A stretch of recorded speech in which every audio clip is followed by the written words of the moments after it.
सब कुछ अच्छा होना चाहिए। खैर वो तो बात शास्त्र की रही, उसमें मैं नहीं जाना चाहता। जैसे मैंने कहा, मैं कोई पंडित नहीं हूँ। मैं तो राम भक्त हूँ, देशभक्त हूँ।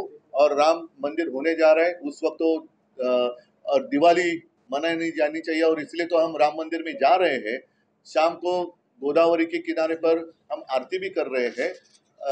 सिर्फ दिवाली मनाने की बात प्रधानमंत्री कर रहे हैं, उसके बाद मराठी में जो करते हैं, कहते हैं दिवाळ, उसके ऊपर भी बाद में चर्चा होनी चाहिए। वो चर्चा चाहे आप चाय पे करो, कॉफी के पे करो, लस्सी पे करो, ढोकले पे करो, शेव पापड़ा पे करो, फरसाण पे करो, मुझे कोई एतराज नहीं है।